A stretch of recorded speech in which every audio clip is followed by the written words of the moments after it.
Hello and welcome to TalentED, where we share stories and insights from professionals making a difference in their fields. And I'm your host, Dr. Eric Skanson of School Pro. And get ready for an electrifying episode of TalentED, folks. And I'm thrilled to introduce our remarkable guest today, Vernon Wright, who's about to take us on an incredible journey. With over 18 years of experience in large urban school districts, Vernon's expertise as both a teacher, leader, consultant, is really unmatched. And I can personally attest to his power of words. We've had some great conversations.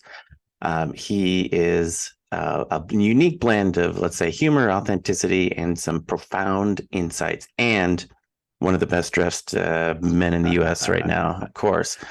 Yeah, Vernon, welcome to the show. Everybody, trust me, you're going to want to watch this whole thing. Vernon, please give us an introduction about yourself, your little background, where you're coming from today, and what is it you want to discuss with all of our folks out here on School Pro? Yeah, absolutely. Well, one of the things that I learned from one of my mentors, Tom Murray, the great Tom Murray, is to always start out with gratitude. So I want to go ahead and just thank everyone, obviously you, sir, for having had me on this episode, for having me on this episode, and really just for everyone that is watching this, that is listening to this, however you are coming into contact with this. And I want to say this here real quick, obviously after expressing gratitude, and that is simply this, folks. No matter how you came into contact with this, it is no coincidence, nor is it an accident that you were here. And truly, this is for you and for the teams and the organizations that you lead. A date with destiny. Started out as a teacher many, many moons ago, became a teacher leader, then got into campus administration, and then had an opportunity to go ahead and go into some district level leadership opportunities. After that, and along the way in my journey and in my story, started getting requests to go ahead and speak locally on different things. And then that went to the regional level, then that went to the state level, and then that went beyond. And so I'm humbled and I'm honored by all of it. And I always say this, two things real quick: never forget where you came from.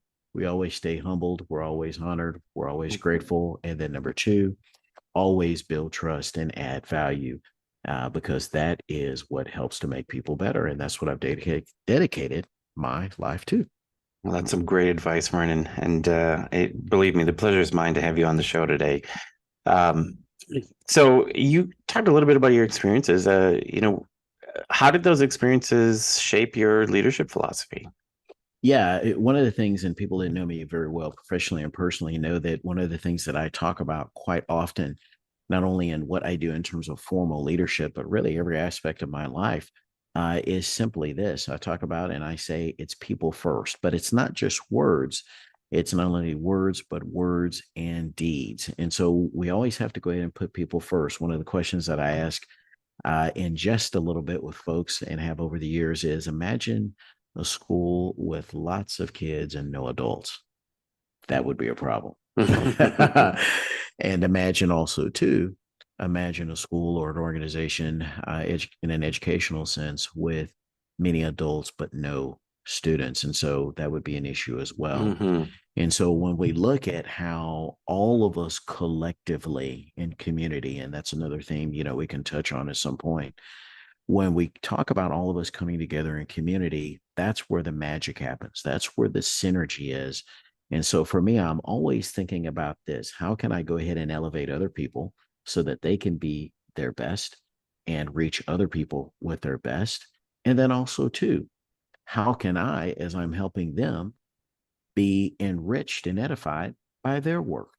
Because I want to go ahead and say this too as well, folks. When we are in community, we are designed, we are hardwired to learn from each other. So one of the things that I have said to folks over the years is simply this: I am a lifelong learner. Please teach me. But also, too, right? What am I always looking to do? I'm always looking and asking myself, how can I add value? One of the things that's come to me before is through a different contact. Your job is to succeed, and my job is to help you succeed. I think, if you take that and proliferate that around the community, and if we're always helping others succeed, we all do better when we all do better, right? We all get better with how we teach, with how we lead, with how we interact, and we can hold high standards. So I love what you're saying there about community and learning from others and what your impact is going to be. Let's expand on that a little bit. So you have some varied experiences, and you know when you interact with people, you in your role as author, as a speaker, what's like one little nugget that you love to move forward of learning?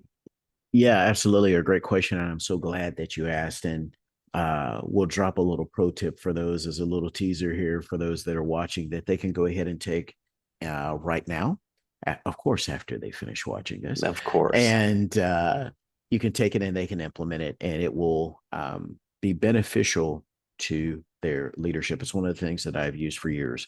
And so I have what I call the three big questions. Now, of course, we won't go into those three right here, but I will go ahead and give folks question number one. And so one of the things that I've learned over the years is just to ask people that have been in the different organizations Mm-hmm. that I've been in, different places where I've been.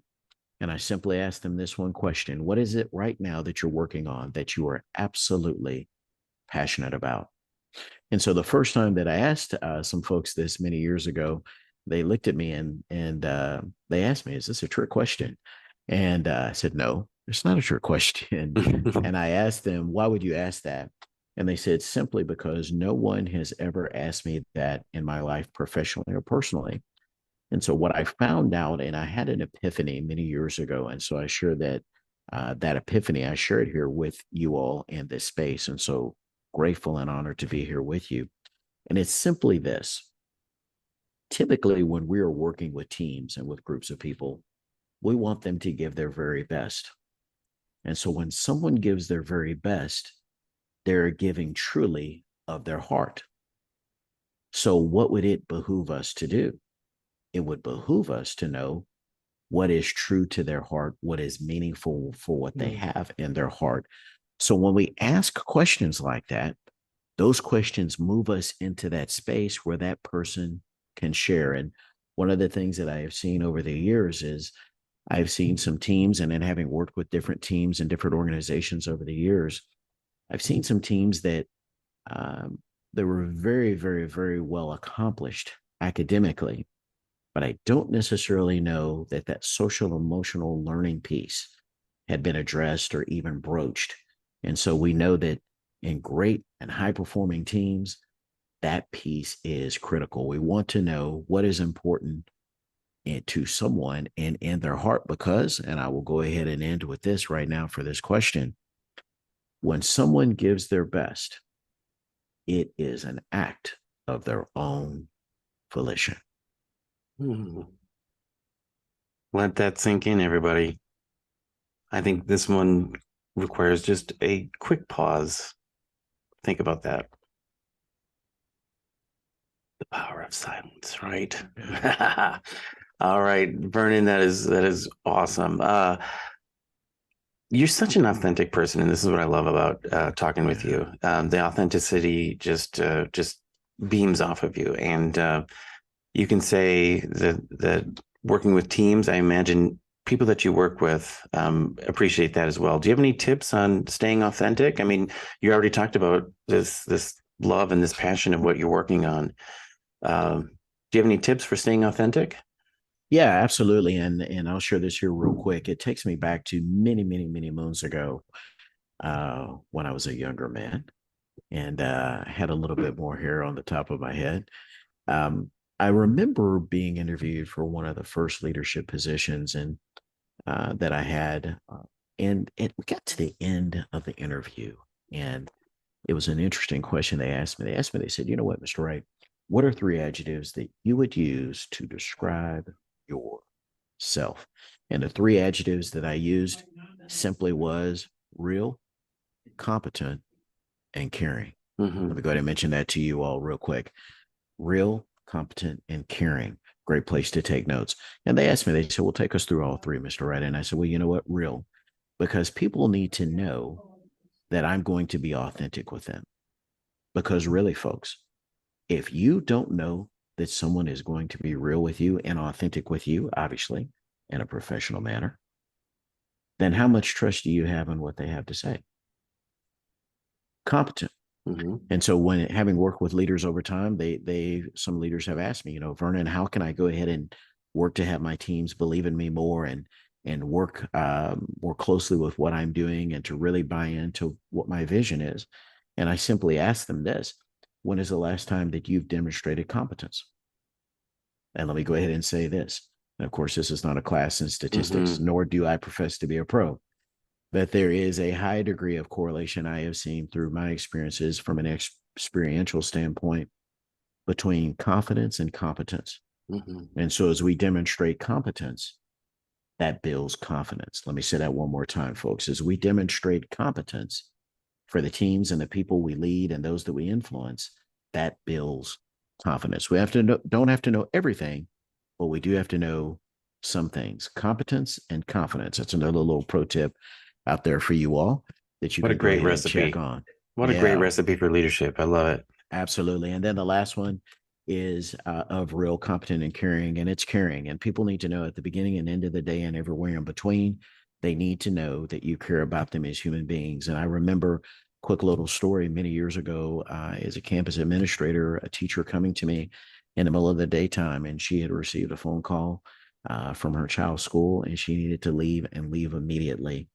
And she was really kind of in a panic about, of all things, who was going to cover the class and what the lesson plans were Mm-hmm. going to be. And I simply told her, go now and go handle your family and go do what you need to do with family business.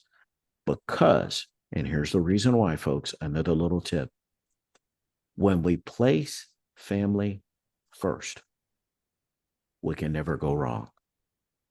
Why do you say that, Vernon? Here's why I say that. I say that because family, again, is what? It's a part of what is meaningful to us in our hearts. And again, if we are honoring what is meaningful to people in their hearts, they will want to give us more of their best work, which is what? An act of their own volition or their heart. A lot of focus on love today. I love it. I love that you love. How's that? Right. There you go. So as a voice for the people with zero apologies, what are some important messages or issues that you advocate for? What's your list? Absolutely. Number one is this: if you're a leader, first of all, you need to lead from the front. And one of the things that we have talked about before, and I've said it on different and various podcasts, is simply this: a leader cannot delegate their authenticity. Let me say that one more time for those that are taking notes. Mm-hmm. A leader cannot delegate their authenticity. So you need to go ahead and come to terms with your level of authenticity. And so, how does that start, Vernon? What can I do? Well, here's how that starts, and here's what you can do with that. It comes simply from reaching out to the people that you work with and asking them, tell me about your story. Mm-hmm. Tell me about how you became involved in education. And of course, we gave you the one pro tip from earlier. Talk to me about right now one of the things that is the most passionate to you in the work that you're doing. And then, secondly, is this, and you and I have talked about this before. I remember many years ago having a conversation with a software vendor, and I simply shared to the vendor, make it easy for people to do great work. Let me say that one more time, folks. Make it easy for people to do great work. Why would you say that, Vernon?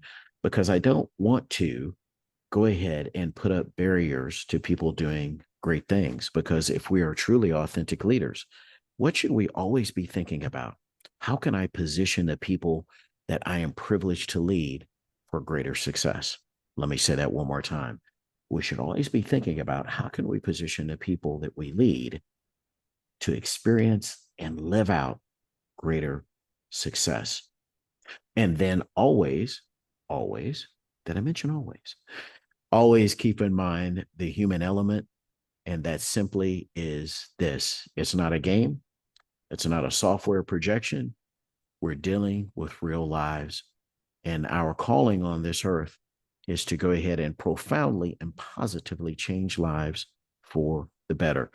You might call that my leadership starter kit, if you Mm-hmm. will. Your job is to be successful. My job is to help you be successful, right? That's how you Absolutely. lead. That's how you lead. All right, I'm going to change gears for us for just a second. Um, I think it might be fun to have a little debate, you and me. Are you ready? Sure. Let's do it. And Vernon, remind us where you're coming from today. Where are you Yes, talking from? indeed. I am from Arlington, Texas. So, what I often tell folks is if you have ever watched the Dallas Cowboys, I know we may have some fans and maybe some Mm-hmm. haters out there as well, Mm-hmm. all said in jest, of course, and in fun. It is right between Dallas and Fort Worth, or home of AT&T Stadium, where the Dallas Cowboys play on Sundays. Well, that was going to be my first question. We're debating Texas versus Minnesota right now, so I think this is fairly easy. But Cowboys or Vikings? What? Right. So I want to say this, right? So number one, Cowboys, I have to root for the home team, but at the same time, too, I will often say this: the Minnesota Vikings, a storied franchise, Mm-hmm. and a very good friend of mine that I grew up with, a childhood friend, used to play for the Minnesota Vikings once upon a time. Used to work for a school principal many years ago. That is a huge Vikings fan. So a part of Mm-hmm. me is always with the Vikings. Nice, politically middle of the road answer. Cowboys, of course, do have a few more championships than the Vikings. I believe going back to one of the worst trades in all-time history, where we gave away the farm for Mr. Herschel Walker. I'm just That was going a on the prolific record. trade. It That was was a it was prolific good for the trade. Cowboys. It was bad for us. What's better, cowboy boots or snow boots? Well, I would go ahead and I'd put my boots up here on the screen and show you, but that probably would not be polite. But I am a huge cowboy boots fan. However, if I were in colder climates, obviously I would need to go ahead and have the appropriate footwear. And so from cowboy boots to snow boots, Hmm. that's a go. Vernon, let's even verify this. Do you own a pair of snow boots? I do not. Right. Okay. All right. Okay. Here's a big one. Maybe you don't even know what this is. Barbecue versus a hot dish. Vernon, have you ever had a hot dish, man? I have not had a hot dish. Oh, Do tell me. We talked about earlier about yeah. being a Yes. lifelong learner. So Yeah. educate me, sir. Well, probably around the country, they're going to call this a casserole, but we call it a Okay. hot dish because it's always hot. It's something you make in one dish, usually layered, and it's going to feed the whole family. You get all of your food groups right in one dish. So probably the most famous one, and I'm gonna send you a good recipe, and I want you to try it. Okay. It's called tater tot hot dish. Ah, Tater tot hot dish. It is a mixture okay. of vegetables, cream of mushroom soup, hamburger, and of course topped with tater tots. I think you will be a convert. How about a Whataburger or a Juicy Lucy? Juicy Lucy's have kind of a storied history in Minnesota. I don't know if you know what those are. Juicy Lucy is a hamburger that is stuffed with cheese. Cheese in the middle, not Mm. on top, stuffed with cheese. Uh, so I don't know. What do you think's better, a Whataburger or Juicy Lucy? Well, I have not had the privilege nor honor of having had a Juicy Lucy, but Mm. I will say that obviously Whataburger is a storied uh, restaurant down here in Texas. And so obviously Whataburger is awesome. Of course, I'm a little Yeah, biased yeah, there. yeah. However, right, I'm a lifelong learner. It sounds like from what you have said, and of course you're a credible authority, Hmm. that I might need to go ahead and have a Juicy Lucy Okay. somewhere in my near future. So I'm going to send you two recipes: Juicy Lucy, Okay. tater tot hot dish. What's more crazy? Is it rodeo or ice fishing? I've never had the privilege or honor of ice fishing. I've been to the rodeo several times, so the rodeo is pretty dangerous as well. Uh-huh. But ice fishing looks really, really dangerous. Does it sound crazy from somebody from Texas to drive their truck onto a frozen lake to go fishing? Here's what I've always wondered, and it's such a great question. I've always wondered, how do you know at what degree the temperature needs to be for the ice to be solid enough Good to question. hold you? Hmm. That's Because not I've even about the temperature. That is about the depth of the ice. So everybody knows okay here that there's certain depth depths. of the Once you ice check in course. it, once you get to that 12, 15-inch range, you're good to go with your full truck. Right. You can walk out with 2 to 3 inches and it's Okay. going to hold you. Okay. Four-wheelers or ATVs, you're going to need that, that 4 is at the bottom end of that. Probably more like 6 to 9 inches for a vehicle like that. Okay. All right, and here's how we're going to end it. What's a better ending, y'all or you betcha? Vernon, give so me your best y'all. so for me, I often say y'all, Y'all. y'all, Did I get it right? Y'all. y'all. Maybe a little And bit, maybe a little bit more practice, but I will definitely say this. It is commendable for sure. I'm going to get you to say you betcha. You betcha. No, I said you betcha. You betcha. Ah, that's better. There you go. Now you're talking like a Minnesotan. We shorten our vowels here. All right. With that, we're going to start wrapping up here. Vernon, it has been a pleasure to have you on our show today. One call to action for our listeners out there. What might it be? Simply, it's this, folks. Build confidence, add value. Build confidence, add value, be real. Build confidence, add value, be real. One last time for those that are taking notes, because Taking repetition notes. is our friend. Build confidence, add value, be real. And if you do those three consistently, you will change lives. Vernon, it has been a pleasure to have you on our show today. I want to thank you for sharing all of your knowledge and insights, and even for saying you betcha. It's been a pleasure talking with you. Great conversation. I want to thank everybody else. As Vernon says, gratitude is gold. So thank you for tuning into this episode of TalentED. And if you enjoyed this episode, please subscribe, leave us a review. If you have any suggestions for future topics or guests, please contact us. And until next time, keep learning, keep growing, and stay PKS, which is positive, kind, and supportive. Thanks, everybody. Goodbye.